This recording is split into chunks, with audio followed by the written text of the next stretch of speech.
ஜல்லிக்கட்டுக்கு தடை விதிக்கப்பட்டிருப்பதால் திருச்சி மாவட்டம் சூரியூரில் மாட்டுப் பொங்கல் களையிழந்து காணப்பட்டது. அதுகுறித்து கிராம மக்களோடு செய்தியாளர் சுகன்யா நடத்திய கலந்துரையாடல் உங்கள் பார்வைக்கு.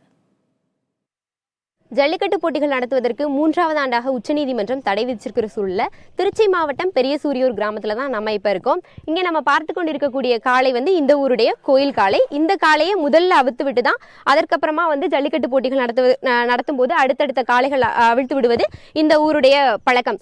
இப்ப நம்ம பெரிய சூரியூர் கிராமத்தை பொறுத்த வரைக்கும் ஜல்லிக்கட்டுக்கான தடை இல்லாமல் இருந்த வரைக்கும் இந்த ஊர்ல ஜல்லிக்கட்டு வெகு விமரிசையாக 500-1000 மாடுகளை கொண்டு நடத்தப்பட்டிருக்கு. திருச்சியை சுற்றி இருக்கக்கூடிய எல்லா பகுதிகளிலிருந்தும் கரூர், பெரம்பலூர், அரியலூர், புதுக்கோட்டை உள்ளிட்ட பல்வேறு பகுதிகளில் இருந்தும் காளை மாடுகள் இங்கே கொண்டு வரப்படும். அதை வைத்து 5000க்கும் மேற்பட்டோர் பங்கேற்கக்கூடிய இந்த ஜல்லிக்கட்டு போட்டி என்பது இங்கே நடைபெறும். இந்த ஊரை சேர்ந்த பொதுமக்கள் நம்ம கூட இருக்காங்க, அவங்க கிட்ட கேட்கலாம். சார், உச்சநீதிமன்றம் தடை விதிச்சதை அடுத்து இந்த ஊர்ல ஜல்லிக்கட்டு போட்டிகள் நடைபெறாம இருக்கு. இப்போ உங்களுடைய மனநிலை எப்படி இருக்கு? உங்களுடைய கருத்துக்களை பதிவு. இந்த சூரூருக்கு பெரியசூர் கிராமத்தில் முதல் கருப்பட்டையார் ராமராஜ் பேசுகிறேங்க. இந்த ஊரில் ஆண்டாண்டு காலமாக தை 2ஆம் நாள் நாங்கள் ஜல்லிக்கட்டு முறைப்படியாக நடத்தி கொண்டிருந்தோம்.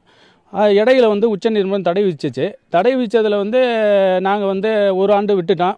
மறுபடியும் 2 ஆண்டு தடை அனுமதி கொடுத்ததுனால நாங்கள் சிறப்பாக அந்த ஜல்லிக்கட்டை நடத்தணும். எந்த பாதிப்பும் இல்லாமல், எந்த உயிர் சேதமும் இல்லாமல் நாங்கள் கட்டுப்பாட்டோட, காவல்துறை கட்டுப்பாட்டோடு நாங்கள் சிறப்பாக நடத்தினோம். ஆனால் மறுபடியும் உச்சநீதிமன்றம் இதுக்கு தடை விதிச்சிருச்சு.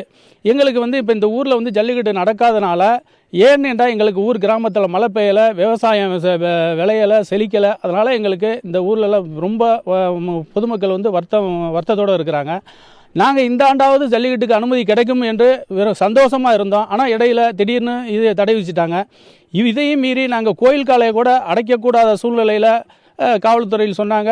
அவங்க மீறி காவல்துறையை மீறி நம்ம எதுவும் செய்யக்கூடாது, உச்சநீதிமன்ற தடை மீறி நம்ம எதுவும் செய்யக்கூடாதுன்றதாக நான் கோயில் மாட்டம் கொண்டு சாமி கும்பிட்டு கொண்டு போய் கட்டிடுறதாக நாங்கள் முடிவு செஞ்சுருக்கோம். மீண்டும் இது நீடிக்காமல் அரசாங்கம் இதை நினைச்சு எங்களுக்கு கோர்ட்டு மூலியமா இது உத்தரவு வழங்க வேண்டும். அடுத்த முறை நாங்கள் ஜல்லிக்கட்டு நடக்கணும், எங்கள் ஊர் செழிக்கின்றதுக்காக நாங்கள் ஒரு இதாக நாங்கள் கேட்டுக்கொண்டு இருக்கோம்.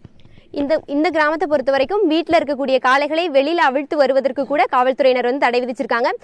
ஜல்லிக்கட்டு போட்டிகள் எந்த இடத்திலும் நடத்தப்படக்கூடாது, வீட்டிலிருந்து கூட காளைகள் அவிழ்த்து வரக்கூடாது என்று காவல்துறையினர் கையெழுத்து வாங்கியிருக்கிறதாகவும் கிராம மக்கள் தெரிவிச்சிருக்காங்க.